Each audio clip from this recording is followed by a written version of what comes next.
Ladies and gentlemen, Psalm 70, 1 and 2 says, Make haste, O God, to deliver me. Make haste to help me, O God. Let them be ashamed and confounded that seek after my soul. Let them be turned backward and put to confusion that desire my hurt. We're going into the third part, discussing the statement that Thor Ragnarok CGI is better than Justice League. But we'll expand and go even further. We'll go even further outward and explain things beyond CGI in this video. So one of the major reasons they said that Thor Ragnarok had better CGI than Justice League is because of Henry Cavill's mouth. Believe it or not, there was this whole mustache gate thing about Henry Cavill having a mustache and having to do reshoots. And so when we finally saw it in the movie, those of us who were looking for it mostly were able to detect differences in how Henry Cavill's face looked. And because of that, people thought, they exaggerated it and said it was atrocious and it was terrible. Look what they did to Superman's face and blah, blah, blah, blah, blah, blah, blah. People who were not looking for it did not notice it. However, if you look at this here, you realize that Henry Cavill's face, for the most part, wasn't horribly done. Okay, the CG wasn't horrible, yet it wasn't at the level and standard of the quality of visual we were seeing for Henry Cavill as he was seen in the movie, whether it's as Clark Kent or Superman, Kal-El or Superman. Now, there are points in the movie where the CGI is really on point. Okay, it's really, really good. And I just want to say, I don't know if that's the same CGI team that was working on the effects that you see, like for instance here where Joss Whedon was directing, at the end in the post-credit scene when Superman was racing the Flash, when Superman was speaking to Lois Lane. I don't know if it's the same CGI team, but if it was, it shows different levels of their consistency throughout the movie. Now if we look at this particular visual here, remember it's shot on film, I want to show you something. So if we look at Thor Ragnarok, particularly the Hulk here is a caricature, and he's rendered as a caricature. He's not rendered as a realistic depiction of what a monster like that would look like. And just so you would understand what I'm saying, let me show you the Hulk from 2008.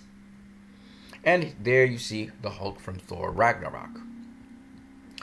And very importantly, you will notice that the Ragnarok Hulk lacks certain details. He does. It's not just a different face you're looking at, but there are details of that face that basically make the Hulk more rubbery looking, and certain details and definition on the Hulk is lacking. Okay, from the Hulk of 2008. If you look at the Hulk from 2008, he looks like a raging monster, right? And this is what the Hulk really is in essence. His eyes are green and everything. The Hulk from Thor Ragnarok, on the other hand, he doesn't have green eyes, one. Two, when you see him in animation, he looks like a comic book character.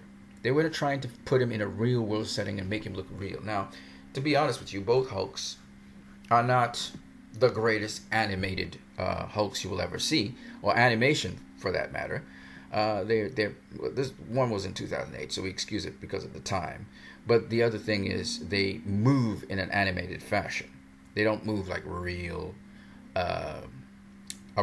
entity would move. But having pardoned both of them, you can see that the Hulk from 2008 is much more realistic looking and also much more intimidating to watch at. All right, the other one reminds us of Fraggle Rocks and Muppets. Now that's not to put down the Hulk or anything. It's just to say that when we look at this Hulk here, it's not a realistic depiction. But one of the things I noticed that I want to point out, which tells us the level of CGI, is that this Hulk has certain features that are accentuated. One is underneath his chin, there's this darkened area. He also has this area here that has been sort of highlighted, and also his cheek areas are highlighted. And what's so interesting about that is that when you look at the CGI team that assisted Joss Whedon, and we know that CGI team is not the same as the CGI team that was carrying out things during the movie and through the movie, you will notice those same features. There's a little dimpled chin, and again, it's very accentuated, very caricature. Underneath here is also very accentuated, very caricature. And again, the little sort of dimple, if you want to put it, between here is very accentuated, very caricature. The cheek areas are also accentuated, very caricature, as well as underneath the eyes. I want you to see this because the level of CGI is based on the team you're working with. And it seems apparently Joss Whedon was carrying around or was working with a CGI team that basically shared the same sort of approach as the CGI team that worked on the Hulk. Okay? I just thought that was interesting. Very interesting. Now, the CGI improved for Superman in certain parts of the movie, so maybe they were incomplete work. I would beg to differ. No, I think when I've seen it in 4K, there's still certain of those features, even though Superman's face looks a lot better.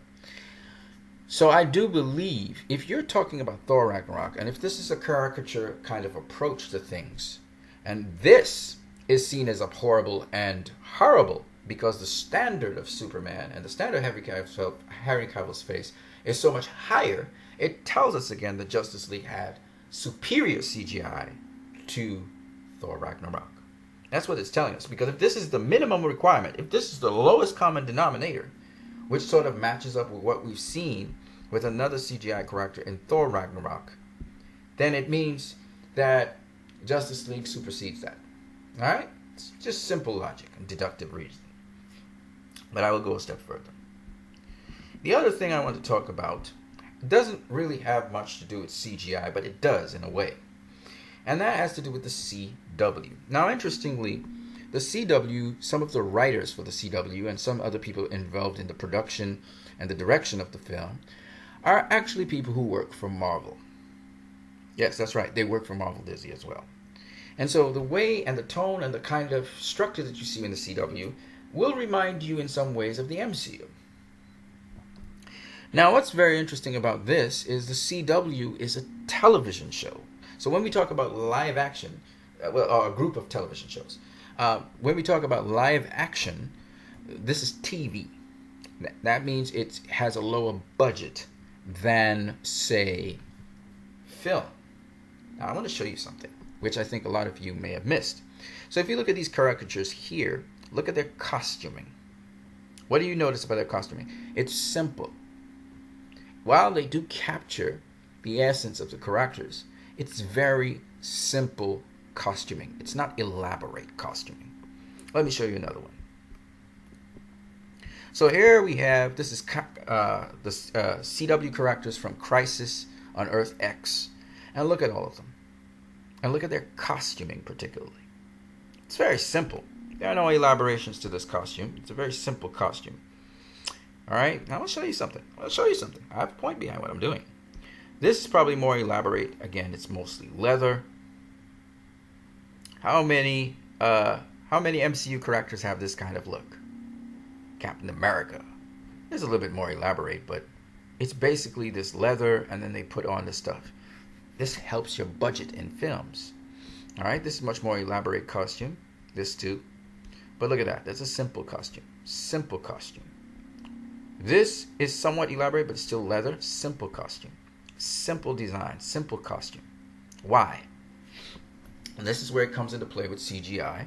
This, who I think is Vixen, is still a simple costume. And all of them are leather costumes. Why? Because these costumes, if they have to go CG on any of them, it's easy to render the CG. See what I'm saying? So if they got to go some hyper speed or hyper flying or whatever, now we can render it very easily because the costuming is simple. Not only is the costume simple, but the costuming is cheaper than if we were to go into elaborations.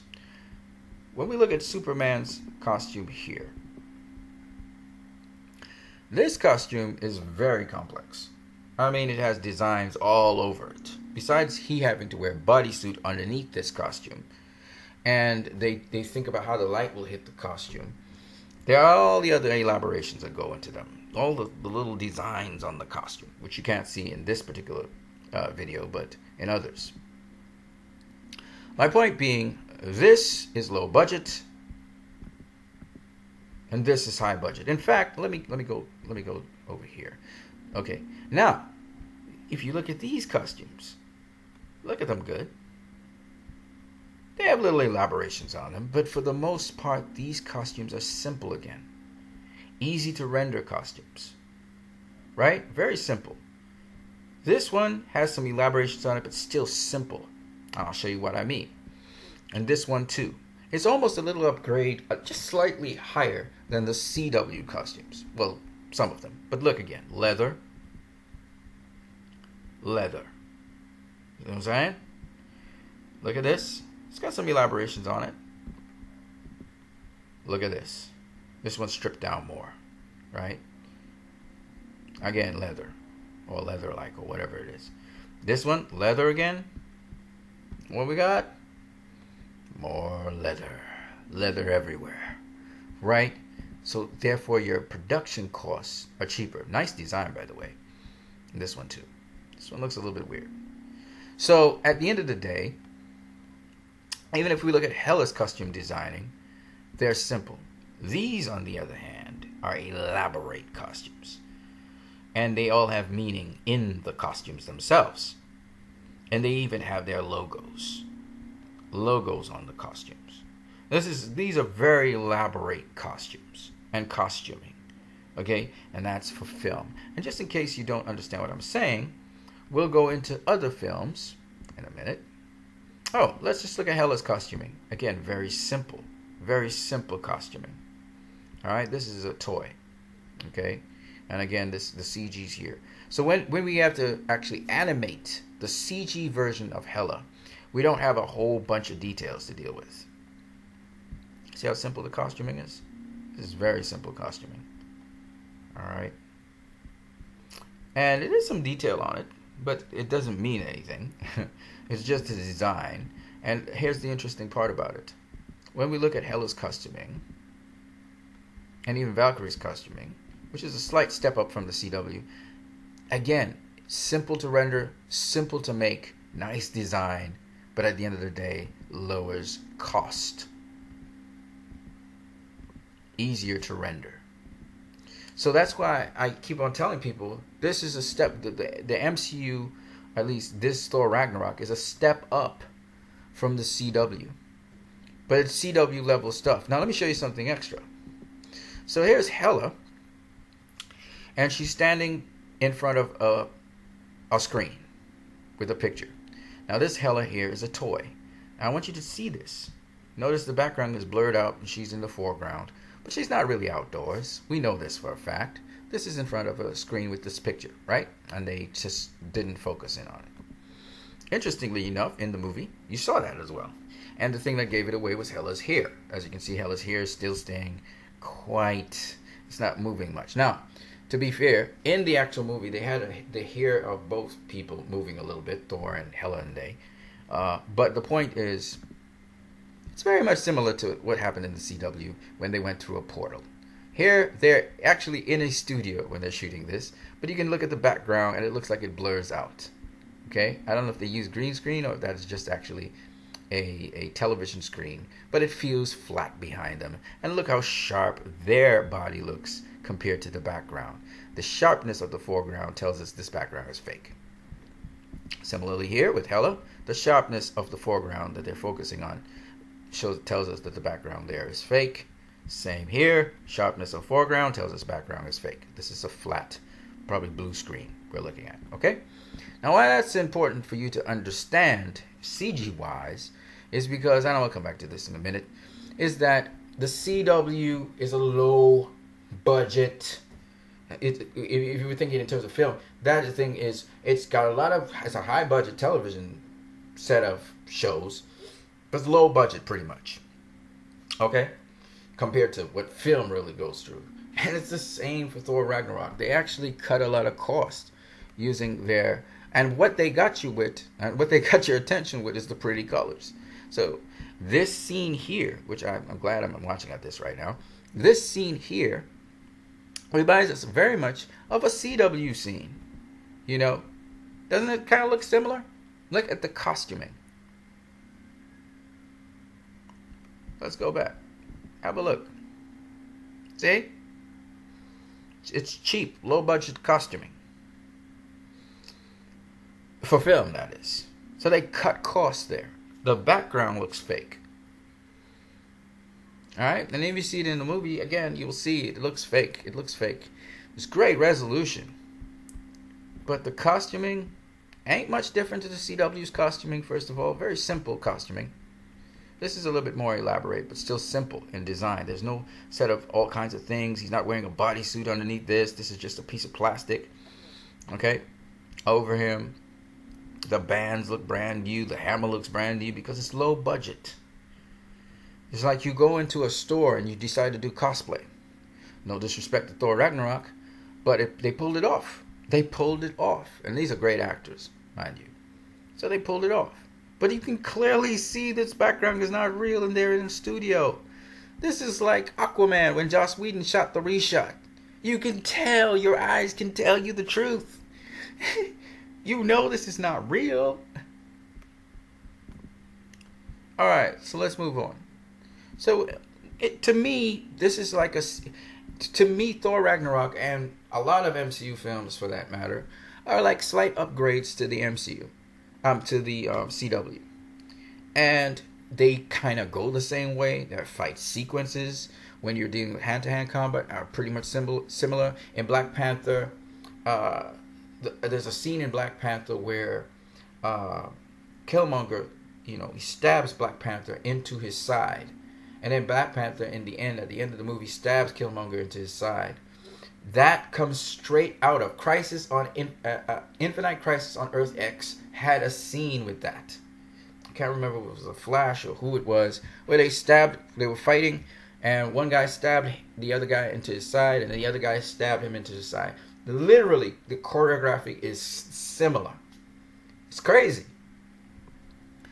In Wakanda, when the lady pulls out the stick and it snaps open, that's literally from a character from the CW has that same thing. Literally the same weapon. Go check it out. All right? And I'm not trying to knock Marvel. I'm just saying to you guys, because I think Black Panther is an excellent film. And I love the ambience and everything. They're working on their sets and their CGI. They're working on it. It's still a work in progress.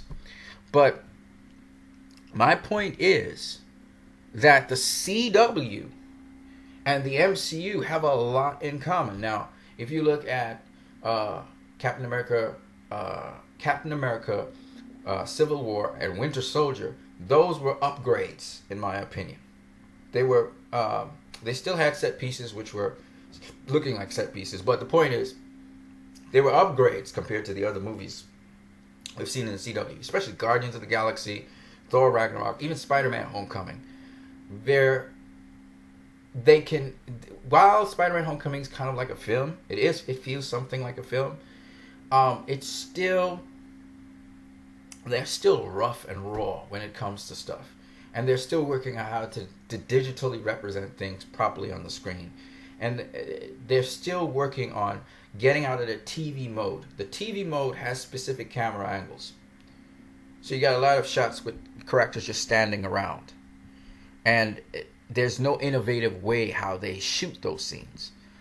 See the same thing? This is TV mode. So in TV mode, and this still is interesting because this is a sort of a pan-up shot. But still, you see them just standing there, straight, looking at it. See TV mode. See the same thing? Okay. Now, so let me show you something. Let me show you Justice League. I'll show you what I'm talking about. So if you look here, these people are standing. They're just kind of standing there at eye level, right? Now in Justice League, we have how many instances of that? Maybe one or two instances of it. But for the most part, again, the camera angles are weird. They're different. We're seeing them from different angles. They do different things. Now, we must remember, Joss Whedon kind of had a part to play in how this kind of looked.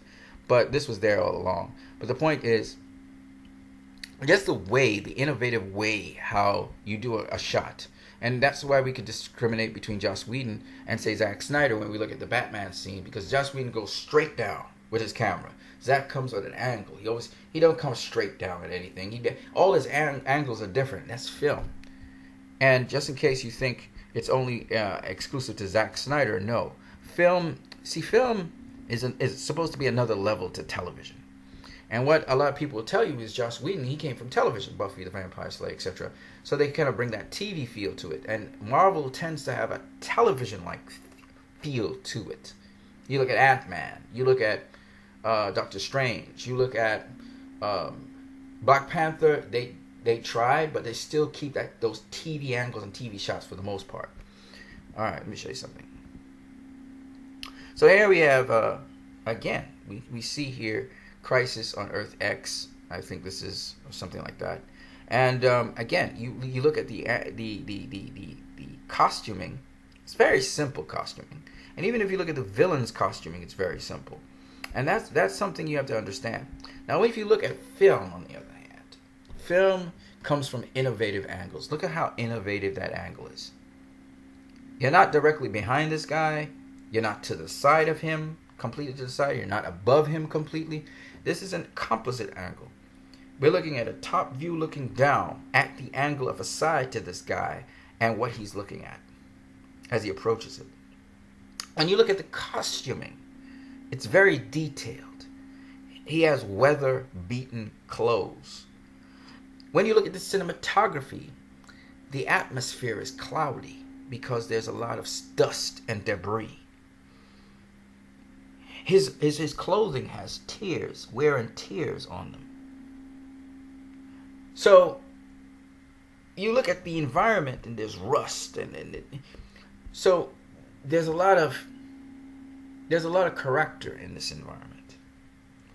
And so it's not just Zack Snyder films. Film on a whole, generally high-level film, not television now, high-level film, they spend a lot of money on details.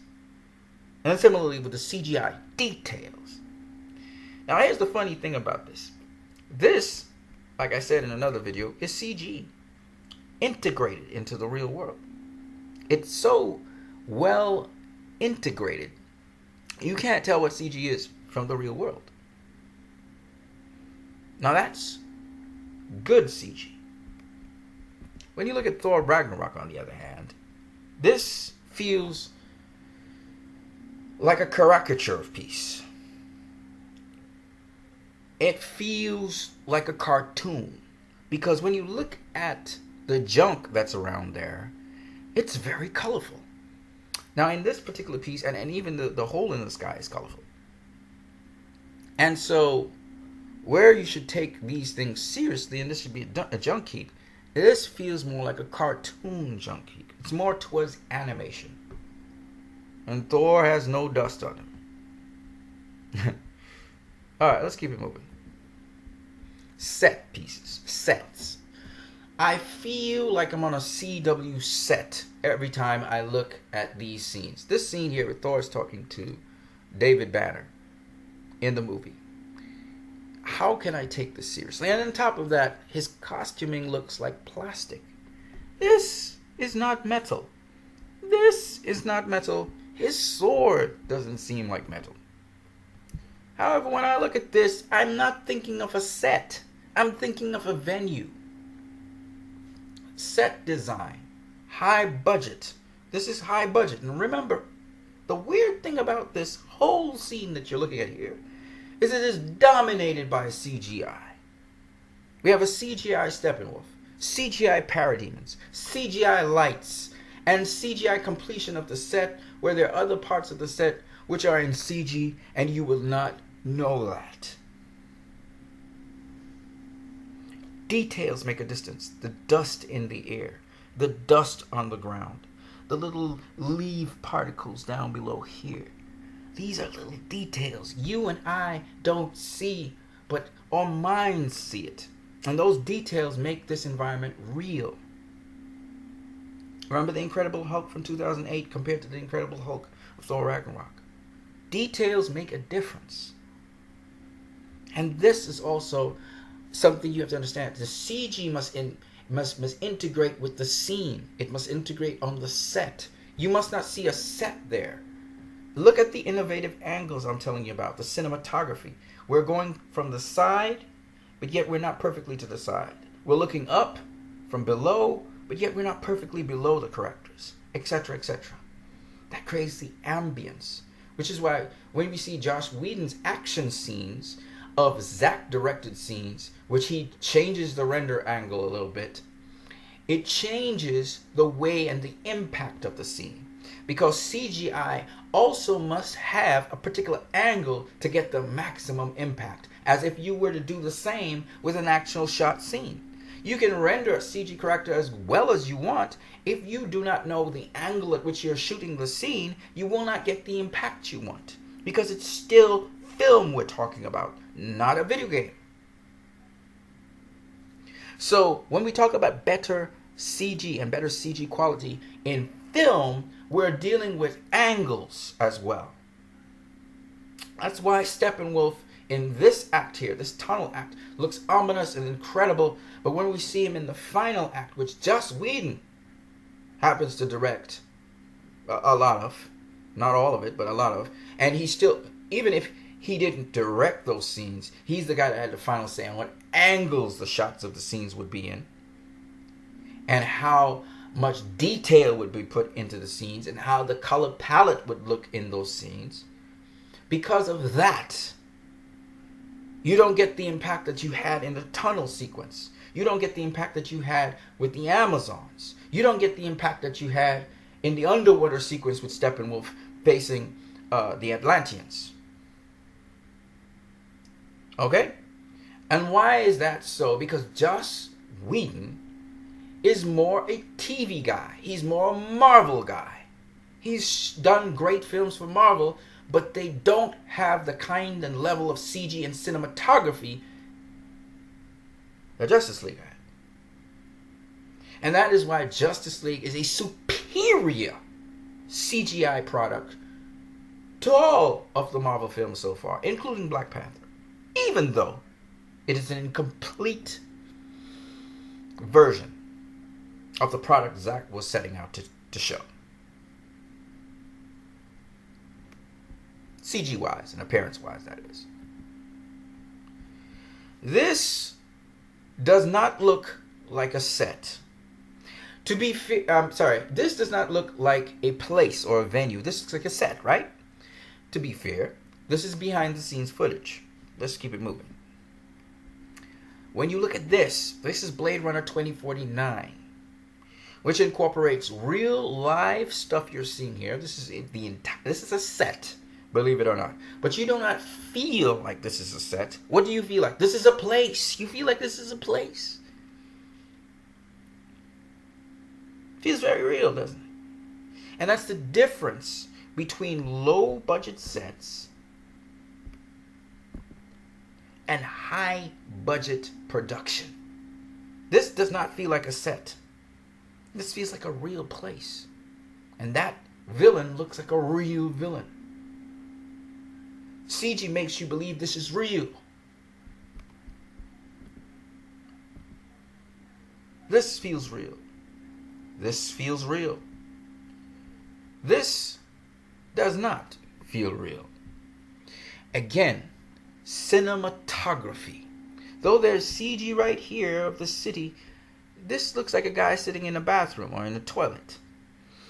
You're not convinced because, one, as much as there are spectacular colors around here, his feet don't look tied. His feet look tied to you? Does he look like he's tied up? No. Low budget. And one of the ways that the MCU sells their low budget films is through comedy. Now, because Disney's so powerful, like I keep on explaining to people, and people feel that the MCU is the greatest thing that ever came to be, the critics keep on showing their bias. And they're very biased, a lot of them. And that bias is towards the MCU because Disney is involved in it. And Disney is a very powerful player in the industry, and they want to kiss up to Disney. And almost anything that Disney does, not everything, including Star Wars, The Last Jedi, they've had raving reviews for. Because in their minds, this is great stuff. But if you know cinematography, this is something you would see on the CW. This is not something for film. This is not great film. That's a set piece. Do you believe this is a set piece, or do you believe this is a world? Do you buy it? And this is a simple set, but yet complex in terms of the cinematography involved and the detail put into it. Let me show you what I mean. As simple as this design is, the cinematographer catches the reflection of this woman and the guy working with her. Symbolic imagery. The lighting hitting here, we know, is interfacing with water. The walls have a specific design on them. There's all these little itsy bitsy bits of detail. Character and detail is what carries into a film. Not popping colors that you hoodwink people with to lower your production cost. And digitizing everything.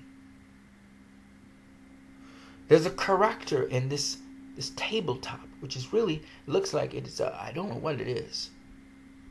And even this device and all the details, the stuff that the guy has opened. And then the actor is absorbed in this environment. But this is a movie, Blade Runner 2049, which is a beautiful piece of art and cinematography that is box office flop. Box office flop. But a marvelous piece of work. Marvelous piece of cinematography. Its message, everything beautiful, poignant. That's the risk you have to take sometimes in movie making. And the CGI is so fantastic. You can't tell it's CGI. You believe what you're seeing. Set pieces. So, I know this is a set. You don't have to tell me, but this obviously I don't believe it's a set. I don't believe this is a set. My eyes tell me no, this is something that actually is happening. I believe it. But we know this is a set. We know that's a set. We know that is a set. And a cheap set at that. A cheap set with cheap costuming.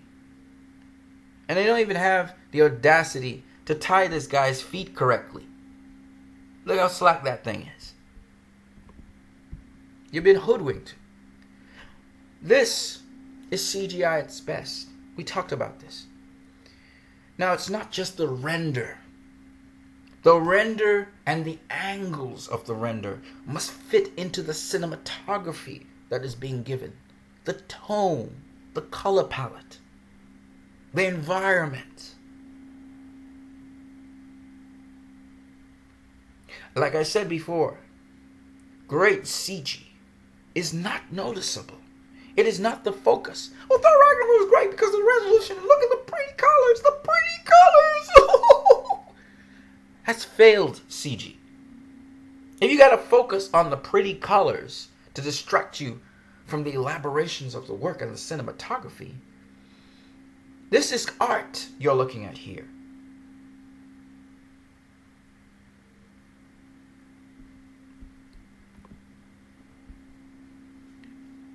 Again, this is a set, and we can tell it's a set. But the thing that gets me is that people seem to believe, and I'm telling you, in a way, Marvel's pulling a number on people because it's product placement. It's basically selling toys they're doing, and they're ripping you off, and you're not even aware they're ripping you off because they're doing a cheap product. It's brilliant, actually, a cheap product. But they got you wanting to buy toys. Let me give you an example of what I'm talking about. One, if you look at this background, doesn't this look like toys? Plasticky, colorful plastic stuff? Doesn't this look like a little playroom that little toddlers and people playing? So it's no wonder you want to buy Skittles like Guardians of the Galaxy did. You may want to buy plastic products, Tupperware, toys. You find yourself wanting to buy toys. You look at the Hulk. You want to buy a toy Hulk facing a toy Thor.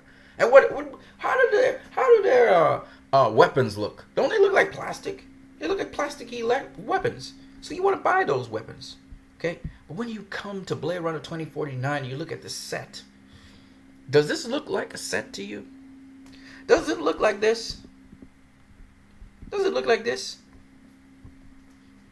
No, it doesn't. And you know why it doesn't look like that? Because they take the film seriously. And they're not just there to commercialize and market. They're there to show you a world and get you involved in that world. But make the world so similar to your world that you believe it's real and you're actually living through that world.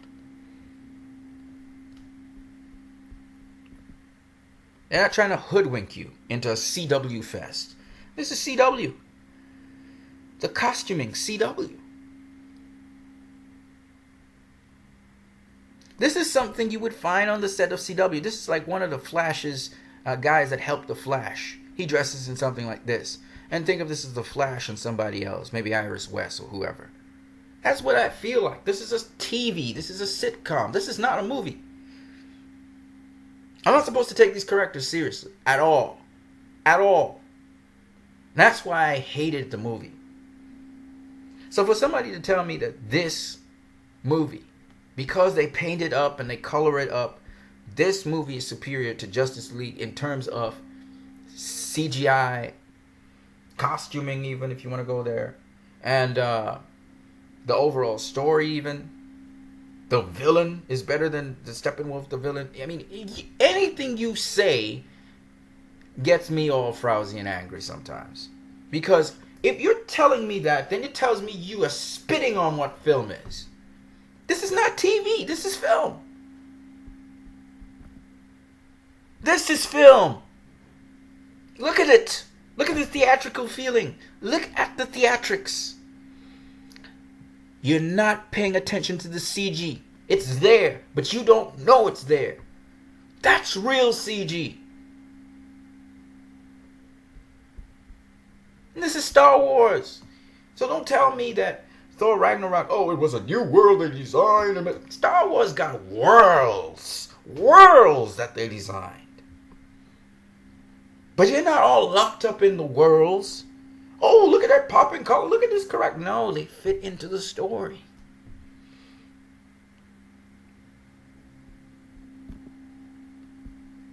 So when you tell me that Doomsday looks like a Ninja Turtle, but somehow, some way, the Hulk looks great, and he moves great, you got me confused, because you're showing me that you just hate on DC. This is a real looking threat. When Batman said, oh shit, everybody laughed because they realized this is shit. He gonna get blown. He gonna get toasted. Nobody knew how he was gonna get out of the situation. Nobody's thinking that when they see Thor face the Hulk. Nobody.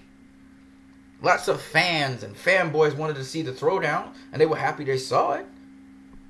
But there ain't nobody thinking Thor's gonna die. Look, Hulk was smashing Thor all over the place. He ain't dead. You think if Doomsday was to take Batman and smash him, you think he'd be alive today? He'd be dead. It's a different world. This ain't about realism. You think Hela's dead? Hela ain't dead. Ain't nobody dead in this movie. Anybody died in this movie? I don't think nobody died in this movie.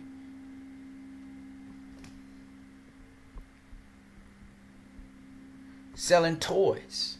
That's my point. It's brilliant, actually, if you think about it. If you make them not look as dangerous as they really should be, like Hulk 2008. If they don't look as dangerous, and this look colorful, but you know, this could look like plastic. This look like plastic. This look like plastic. This look like plastic. It could look, you could see this look at this angle and this light, and it kind of look like metal. This could look like old, you know, really highly strengthened metal. This one, I don't know, that kind of look like plastic, right? But this shit, you look at this mother. Look at this son of a bitch. I mean, besides he looking kind of horrific, and yeah, he does look kind of like a Ninja Turtle, but my point is, he look weird, though. He looks scary. Right? You're not thinking of buying toys. You know what I'm saying? But this one make you say, oh man, I want some Skittles, I want some toys. Commercial. That's what they're playing on. Not as much details. They dial back on the details, make it more cartoon character. This toy looked much more scarier than this here. Of course, that's a hot toy. And there's Thor. And what do you got? Plastic shield. You got a plastic, whatever this thing is. You got plastic helmet. You got plastic helmet, plastic shield. You understand what I'm saying? They go with the plastic. Plastic swords. You know, it reminded me of Zelda toys. The Legend of Zelda. You know, that's what it looked like to me. It looked like plastic toys to me. You know what I'm saying? These don't look like real swords. Come on. They don't look like a real shield. Look like a plastic shield. I told you guys, this reminds me of... this scene here reminds me a lot, I don't know why, of Frozen. It reminds me of Frozen. The mountains don't look like real mountains. They just don't. Right? And my point being that it's not that this film was it had bad CG. It's just that when you try to tell me that this film had better CG than Justice League, you don't know about film. That's what you're telling me. You don't know about film. This is an angular shot, yes, but it's pretty much a straight up CW shot. This is like something I would see in the CW. This is definitely something I would see in the CW.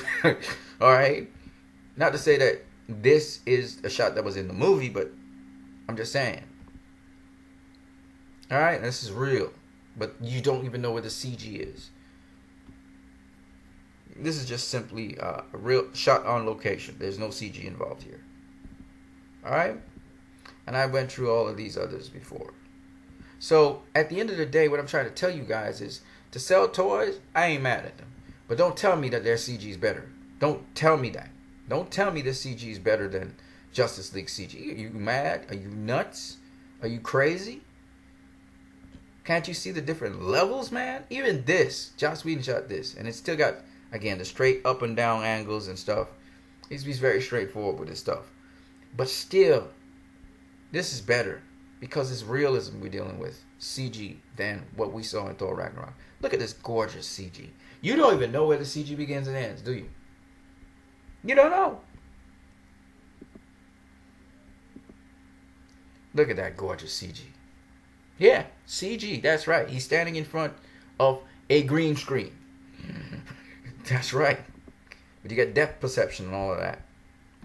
CG again, Star Wars. CG. There's no CG here. This is just an elaborate set. This is an elaborate... You gotta understand, man. That's a set. Now that is what we call a movie set. Not a television set now. Alright? So, you know what I'm saying? This looks like something on TV. This is a movie set. Okay? These are movie costumes. This is some low budget TV stuff. Let me show you again, because you're not getting me yet. You still don't follow. Movie. TV. A little bit above TV. That's the level we talking about. So don't be coming telling me Thor Ragnarok has better CG. Come on, man. Get away from here with that nonsense. And don't tell me Guardians of the Galaxy either. You can't have a blob in Guardians of the Galaxy, and there's a great CG render of a blob. I'm like, hey, shut up. Just shut up. Alright? Guardians of the Galaxy was not even trying to keep in any laws of physics or anything. Oh, the CG was gorgeous. I'm like, look at the pretty colors. You know, anybody says anything, you're just like, look at the pretty colors. Thor Ragnarok CG was better than Justice League. Yeah, but Justice League had so many different events where the CG was. That underwater event was just, look at the pretty colors. Look how sharp it looks. It's better CG. You know, the kind of like mindless thinking. That's what we got to deal with. I heard them saying, oh, the art in Thor Ragnarok when Hela was throwing the sword at Valkyrie and her armies. And I'm like, that's great artwork. Really? I mean, it does look artsy a bit. It ain't great artwork. You know what I mean? And they borrowed it from Wonder Woman, of course.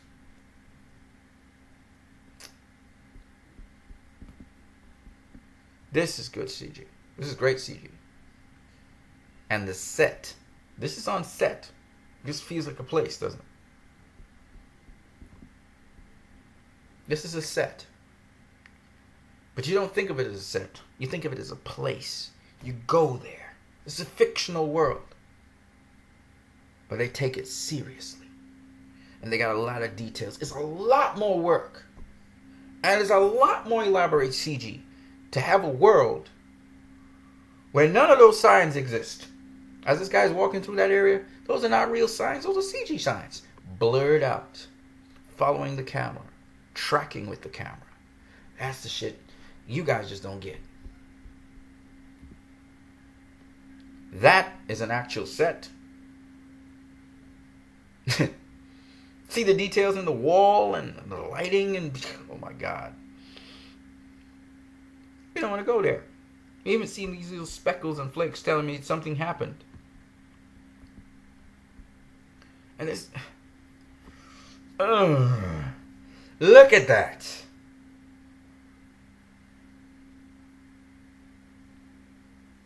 For an action flick which you enjoy and it's a fictional world and you're just taking it at a superficial level, yes, it's fantastic. But don't tell me this is better than this. Are you stupid? Are you stupid? Really? The 4th of July, that's what makes it better? Look at the pretty colors.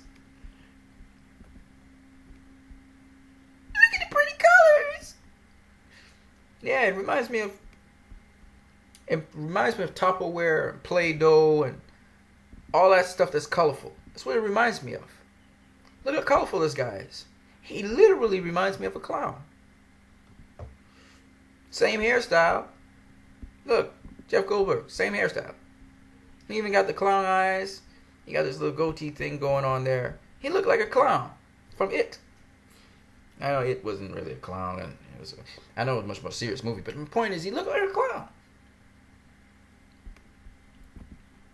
Tupperware. Look at the pretty colors. Look at the pretty colors. This scene did not impress me.